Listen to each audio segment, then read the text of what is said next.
बिस्मिल्लाहिर्रहमानिर्रहीम। अस्सलामुअलैकुम dear students. आज हम डिस्कस करने जा रहे हैं आपका फिज़िक्स का full book paper, full book test जो आप लोगों ने सॉल्व कर लिया होगा। तो अब उसको मैं डिस्कस कर रहा हूँ ताकि आप उसके मुताबिक आपकी जो मिस्टेक्स हैं आप उन मिस्टेक्स को जो है वो ख़त्म कर सकें, उनको करेक्ट कर सकें। तो सबसे पहले हम डिस्कस कर रहे हैं MCQs जो कि 12 मार्क्स के होते हैं। आंसर्स आपके सामने लिखे हुए हैं। तो पहला है ampere second is the unit of ampere second, AS ampere second, ये एक ड्राइव यूनिट है। ठीक है जी, ड्राइव, इसका आंसर बीटा बनता है, B है।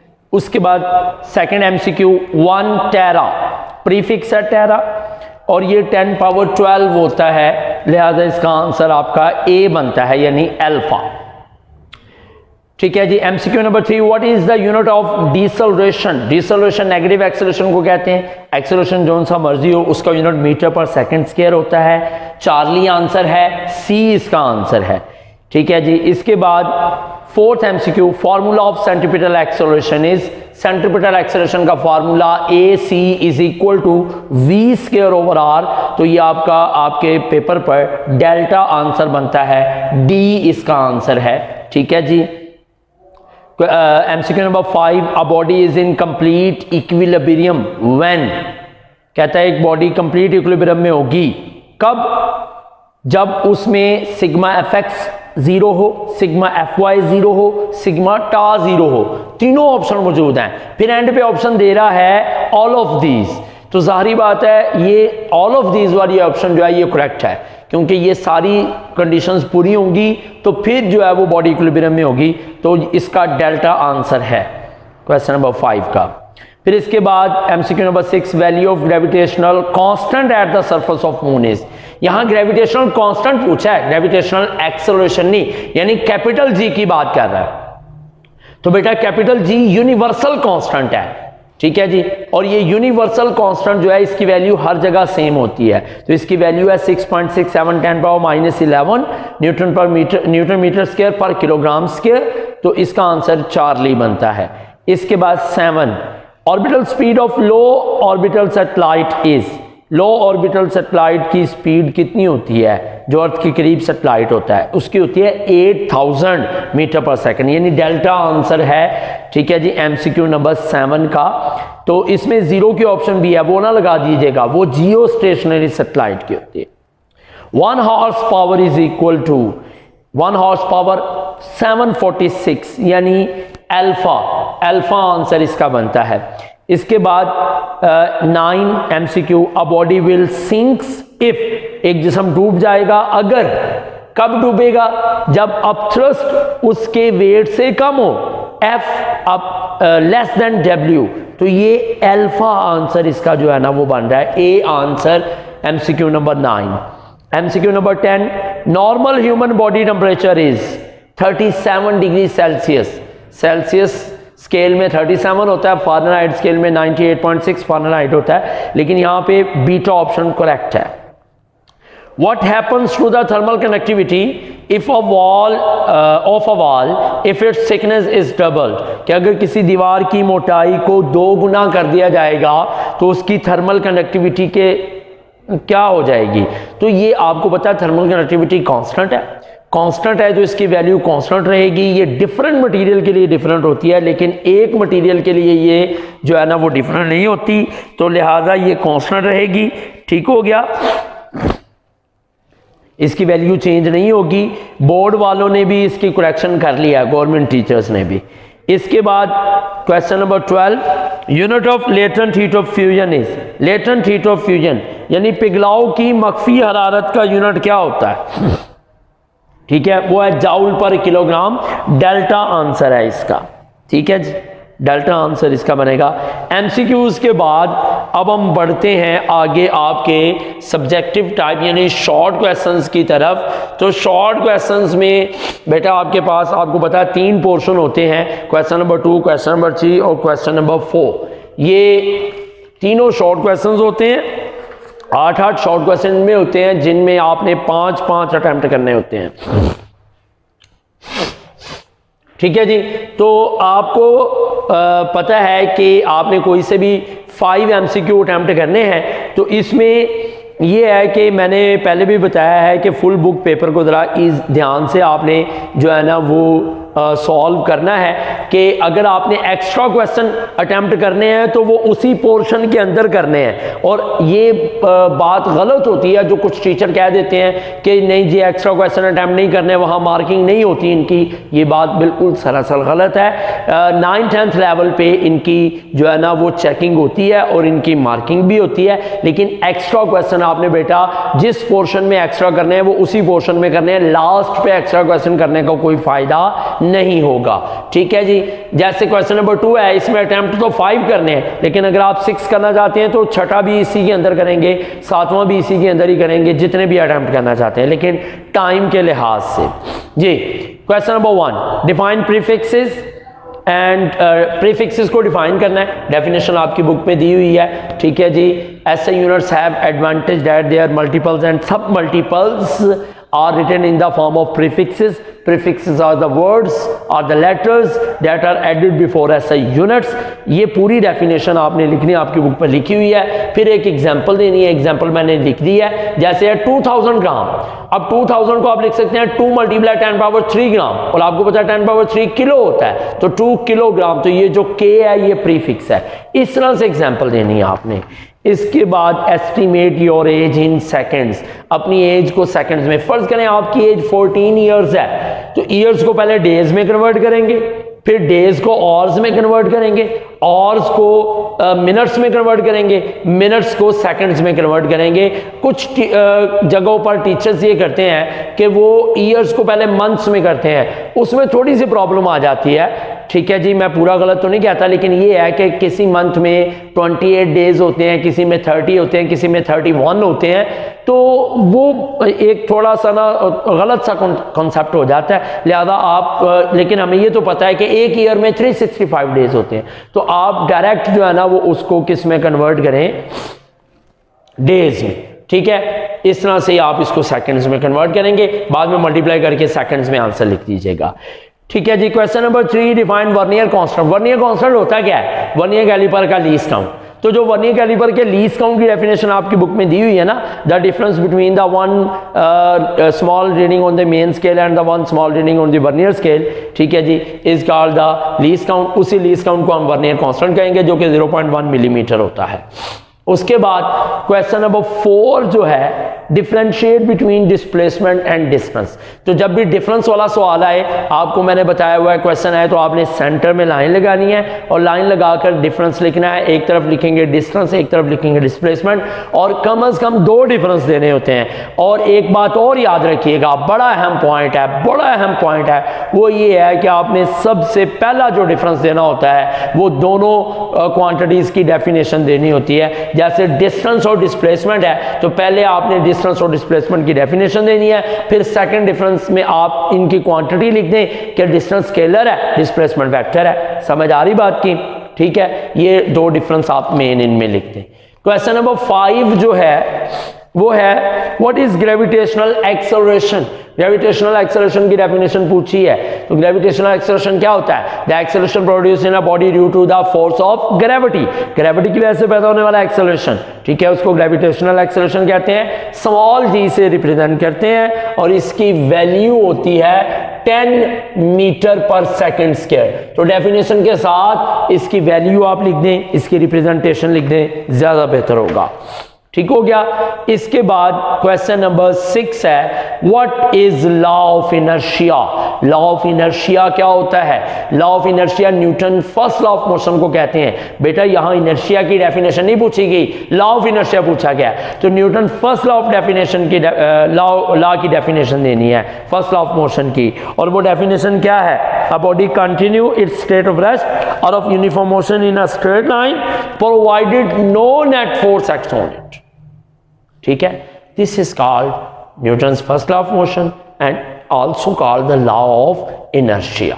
ठीक है जनाब, तो ये इसकी फर्स्ट लॉ जो है, ये इसकी डेफिनेशन है। इसके साथ आप एक नोट लिख सकते हैं, since Newton's first law of motion deals with the inertial property, so it is also called the law of inertia.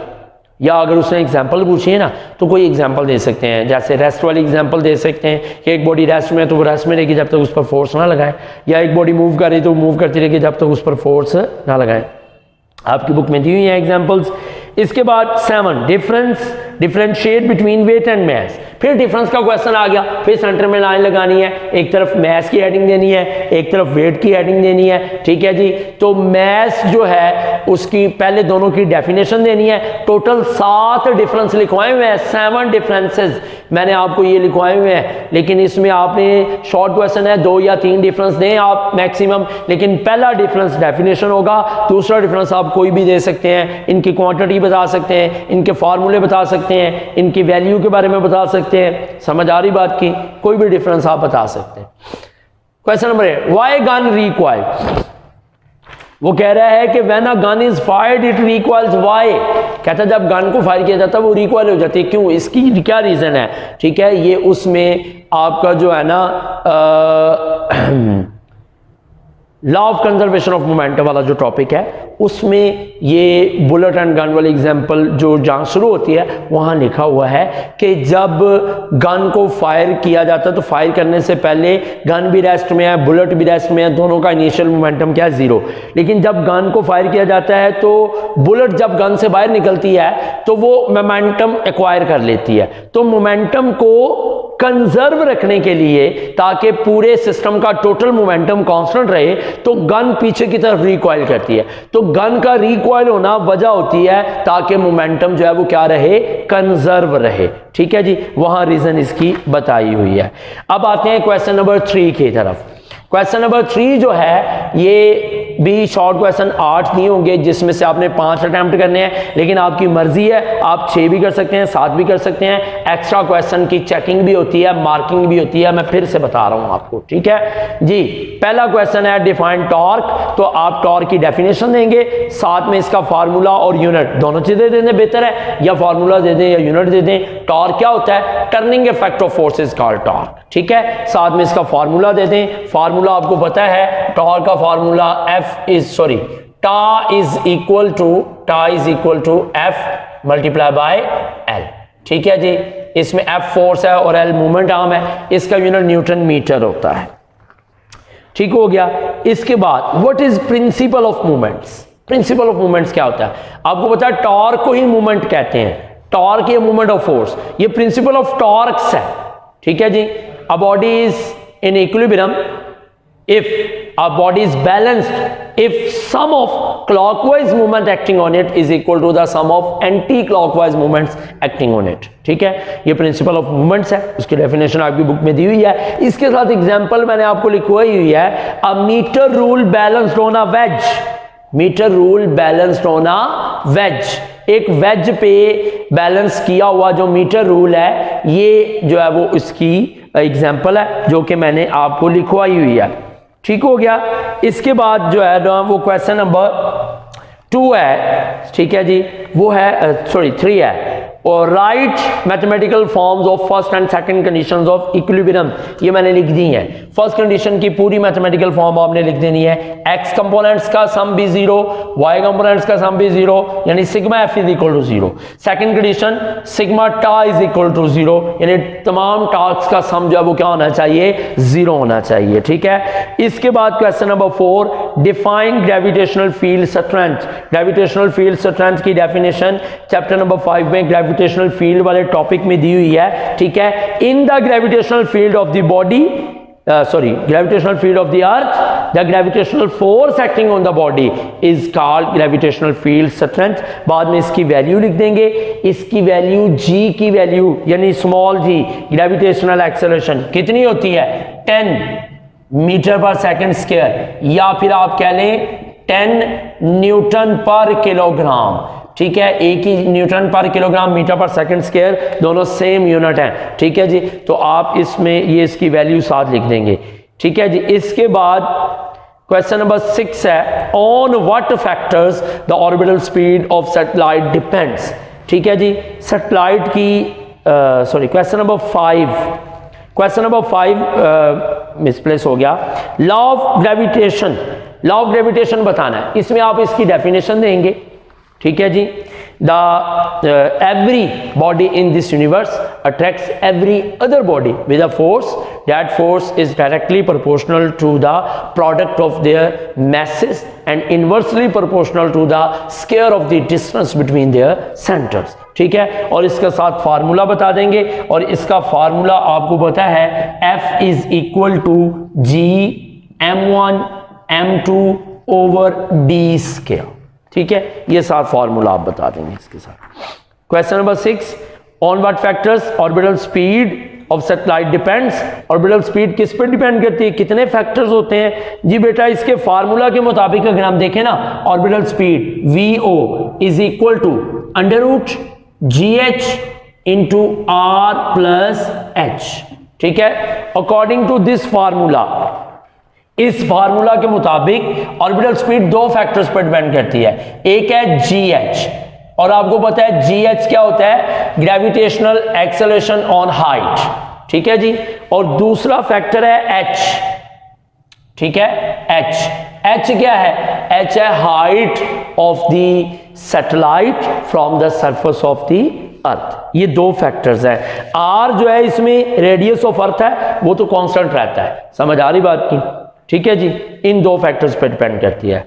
उसके बाद question number 7, define the unit of power. Power का यूनिट लिखना है, तो पावर का यूनिट वाट होता है. वाट की डेफिनेशन चैप्टर नंबर 6 में दी हुई है. Power of the body will be 1 what if it does the work at the rate of 1 joule पर सेकेंड. इसके साथ आप जो है वो इसके बड़े यूनिट सेकेंड पॉइंट के तौर पर लिख सकते हैं, पावर के जो बड़े यूनिट दिए हुए हैं. ठीक है, question number 8, what is the kinetic energy, also write its formula. Kinetic energy की डेफिनेशन करनी है, उसका formula, the energy possessed by the body due to its motion is called kinetic energy. और इसका फार्मूला आपको पता है, KE is equal to half mv square. K is equal to 1/2 mv square. ठीक है, हाफ mv स्क्वायर, ये इसका kinetic energy का फार्मूला हो गया. ठीक है, अब आते हैं क्वेश्चन नंबर 4 की तरफ. इसमें भी 8 शॉर्ट क्वेश्चन दिए हैं, जिसमें से आपने 5 अटेम्प्ट करने हैं. ठीक है, पहला, what is kinetic molecular model of matter. Kinetic molecular matter पूछने से मुराद है उसके पॉइंट्स बताने हैं. 3 पॉइंट्स हैं चैप्टर नंबर 7 का. सबसे पहला टॉपिक यही है आपका. ठीक है, तो पहला पॉइंट है, matter is made up of small particles called molecules. Second point है, molecules remains in continuous motion. And third point है, molecules always attract each other. ये 3 पॉइंट्स आपने लिखने हैं. इसके बाद second question, define Hooke's law. Hooke's law को आपने डिफाइन करना है, चैप्टर नंबर 7 में ही दिया हुआ है. ठीक है जी, हुक्स लॉ में रॉबर्ट हुक ने ये कहा था. ठीक है जी, the strain produced in a body by the stress applied is directly proportional to the stress within the elastic limit of the body. तो डेफिनेशन लिखने के बाद साथ आप इसकी मैथमेटिकल फॉर्म दे सकते हैं. ठीक है, वो मैथमेटिकल फॉर्म आपकी बुक में जो है ना वो सॉल्व की हुई है. ठीक है, क्या है कि stress directly proportional to the strain. ठीक है, फिर आपको पता है स्ट्रेस जो है डायरेक्टली प्रोपोर्शनल को इक्वल में चेंज करने के लिए हम कांस्टेंट लगाएंगे. ठीक है जी, कांस्टेंट मेरा ख्याल, तो कांस्टेंट इनटू स्ट्रेन हो गया. तो फिर आप वो स्ट्रेस जो है वो इधर लाके स्ट्रेन जो है वो इधर आके डिवाइड हो जाएगा. Stress over strain is equal to constant. ठीक है जी, और उसके बाद जो है ना वो क्वेश्चन नंबर 3 है, define density, also write it's formula. Density की डेफिनेशन करें और इसका फार्मूला लिखें. तो डेंसिटी की डेफिनेशन आपकी जो है वो दी हुई है चैप्टर नंबर 7 में ही. डेंसिटी क्या होती है, the mass per unit volume of an object is called density. या फिर आप यूं भी कह सकते हैं, the ratio between the mass and the volume of an object is called density. Density का फार्मूला होता है, density is equal to mass over volume. ठीक है जी, इसके बाद क्वेश्चन नंबर 4 है, write 2 uses of bimetallic strip. Bimetallic strip के 2 यूजेस देने हैं. बायोमेटल स्ट्रिप जिसे हम कहते हैं, चैप्टर नंबर 8 में इसके 2 यूजेस आपने लिखने हैं. तो एक यूज़ तो ये है कि ये टेम्परेचर मेजर करने वाले थर्मोमीटर्स में इस्तेमाल होती है, जैसे कि ओवन्स या फर्नेसेस का टेम्परेचर मेजर करने के लिए जो थर्मोमीटर बनाए जाते हैं उनमें बायोमेटल स्ट्रिप यूज़ होती है, ठीक है जी। इसके अलावा ये थर्मोस्टेट स्विच जो ऑटोमेटिक स्विच होता है, जैसे कि आपके घरों में इलेक्ट्रिक आयरन है, इलेक्ट्रिक केटल है, उसमें टेम्परेचर को कंट्रोल करने के लिए भी इस्तेमाल होती है, ठीक है। आपकी बुक पे लिखा हुआ है। Question number 5, how temperature effects the evaporation. Temperature evaporation पर कैसे इफेक्ट करता है, ठीक है जी। इवेपोरेशन आपको पता है क्या होती है, the changing of the liquid into gas from the surface of the liquid without heating it, यानी लिक्विड को हीट नहीं करना, हीट किए बगैर उसमें से जो वेपर्स बनकर हवा में शामिल होते हैं उसको इवेपोरेशन कहते हैं। और टेम्परेचर इसके डायरेक्टली प्रोपोर्शनल होता है, जितना ज़्यादा टेम्परेचर होगा इवेपोरेशन उतनी ज़्यादा होगी, जितना कम टेम्परेचर होगा इवेपोरेशन उतनी कम होगी। जैसे गर्मियों में कपड़े जल्दी सूख जाते हैं, सर्दियों में कपड़े इतनी जल्दी नहीं सूखते क्योंकि गर्मियों में टेम्परेचर ज़्यादा होता है, ठीक है।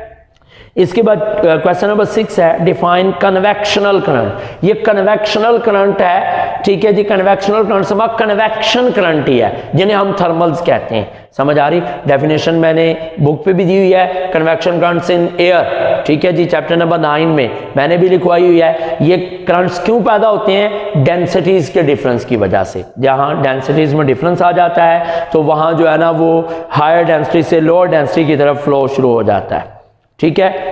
इसके बाद आ जाते हैं question number 7, define internal energy. Internal energy को डिफाइन करना है। इंटरनल एनर्जी जो होती है वो बॉडी की एनर्जी होती है, उसके मॉलिक्यूल्स की काइनेटिक और पोटेंशियल एनर्जी, ठीक है जी। चैप्टर नंबर 8 में दिया हुआ है, ठीक है जी। इसकी डेफिनेशन कंप्लीट। इंटरनल एनर्जी के साथ आप इसकी डिपेंडेंस बता सकते हैं कि ये डिपेंड करती है बॉडी की काइनेटिक एनर्जी पर, ठीक है। बॉडी के मॉलिक्यूल्स की kinetic energy, molecule potential energy, ठीक है जी। इस तरह से उस बॉडी के मास पर भी डिपेंड करती है।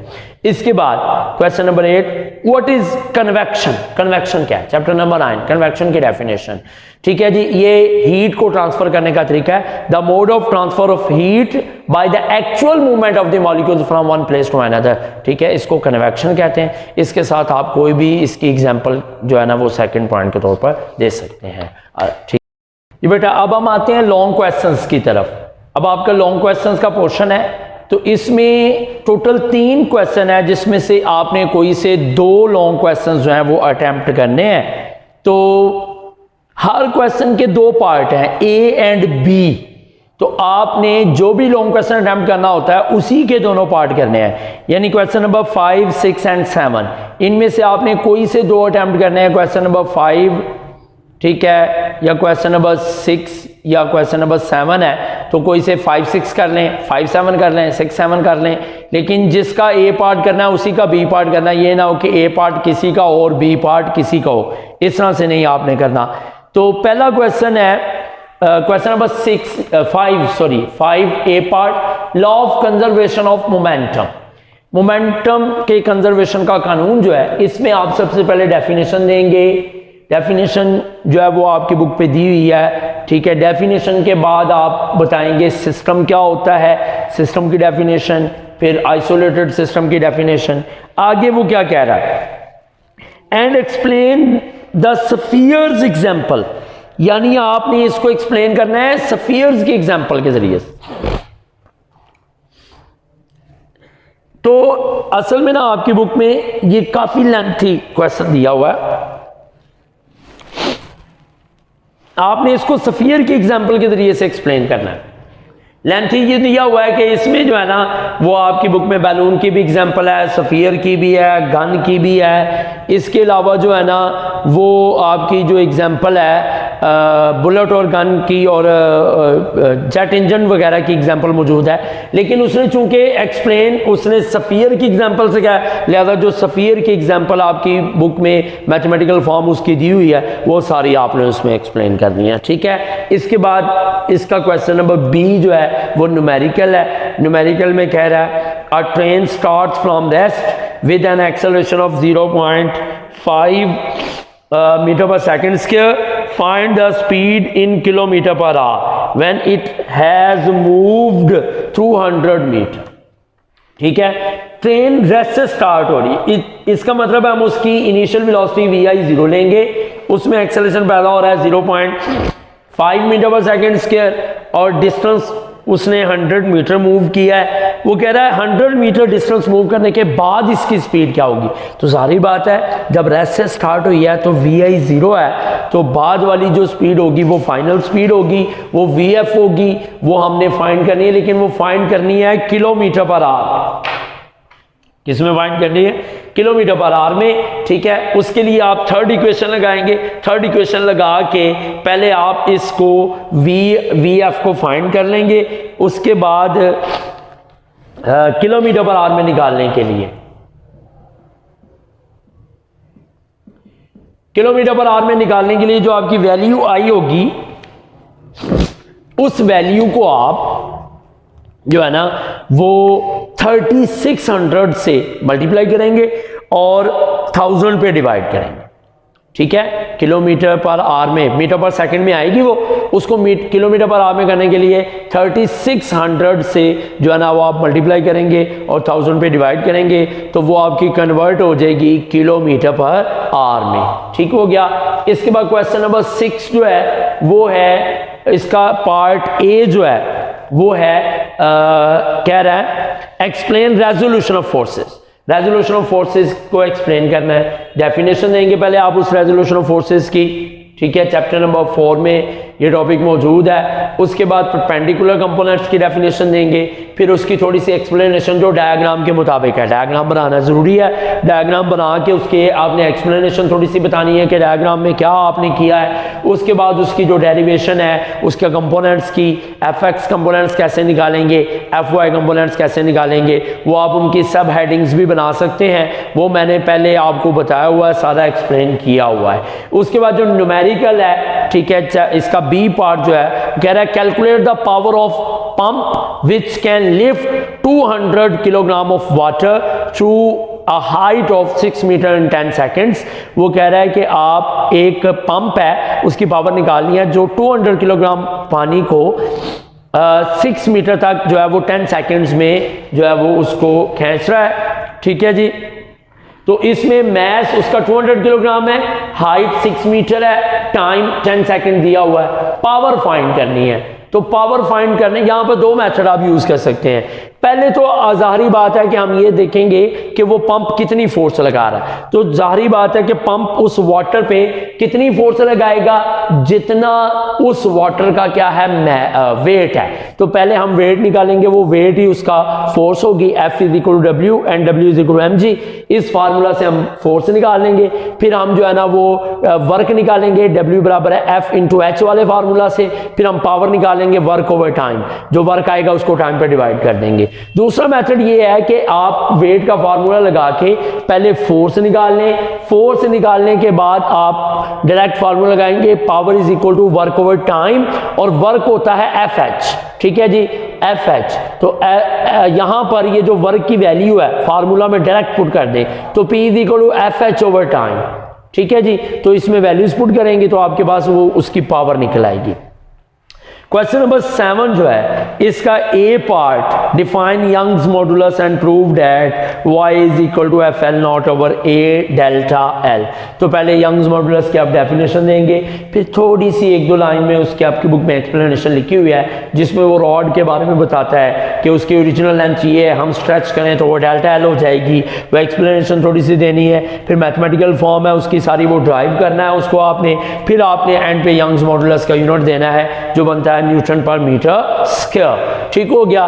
उसके बाद फिर इसका जो बी पार्ट है कह रहा how much heat is required to increase the temperature of 0.5 kilogram of water from 10 degree Celsius to 65 degree Celsius. कि 0.5 किलोग्राम वाटर है, उसका टेम्परेचर आपने 10 डिग्री सेल्सियस से 65 डिग्री सेल्सियस जो है वो करना है, तो उसके लिए आपको कितनी हीट रिक्वायर होगी। मैथ दिया हुआ है, first temperature T1 10 degree Celsius है, जिसको हम केल्विन में चेंज करेंगे। 10 + 273 283 केल्विन, फिर T2 है 65 डिग्री सेल्सियस, 65 + 273 338 केल्विन हो जाएगा। फिर हम डेल्टा T फाइंड करेंगे, टेम्परेचर में जो चेंज है वो होगा T2 - T1, तो 338 में से 283 निकाल देंगे, 55 आ गया, ठीक है। और इसमें चूंकि हमने वो हीट निकालनी है जो उसका टेम्परेचर इंक्रीज कर रही है, ठीक है जी, तो इसके लिए हमें उसकी स्पेसिफिक हीट कैपेसिटी मालूम होना जरूरी है। तो वाटर की स्पेसिफिक हीट कैपेसिटी होती है 4200 जूल पर किलोग्राम पर केल्विन। तो फिर हमने डेल्टा Q फाइंड करना है। डेल्टा Q बराबर होता है CM डेल्टा T, ठीक है। इसके बाद जो है ना वो हम ये वैल्यूज इसमें पुट करेंगे CM की और डेल्टा T की, तो हमारे पास वो हीट निकल आएगी जो हमें रिक्वायर है, ठीक है जी। अब इसमें आपका ये जो पेपर है वो कंप्लीट डिस्कस हो चुका है, ठीक है जनाब, ठीक है। अगर फिर भी कोई प्रॉब्लम होगी तो आप वाया कॉल जो है वो इसको आप पूछ सकते हैं। इनमें से कोई से 2 क्वेश्चन आपने अटेम्प्ट करने हैं, ठीक है। अब मुझे इजाज़त दें इस नेक तमन्नाओं और दुआओं के साथ कि अल्लाह ताला आपको बहुत अच्छे नंबरों से जो है वो कामयाब करे। आपको कुदरत ने और मौका दिया, आप इस मौके का भरपूर फ़ायदा उठाइएगा और इसको टाइम को ज़ाया किए बगैर आपने बहुत अच्छे तरीके से तैयारी करनी है और बड़े अच्छे तरीके से बाकी रह गए पेपर्स में जो है वो अपीयर होना है और इंशाअल्लाह ताला अल्लाह ताला आपको बहुत अच्छे नंबरों के साथ कामयाब करेगा। अल्लाह हाफिज़, थैंक यू।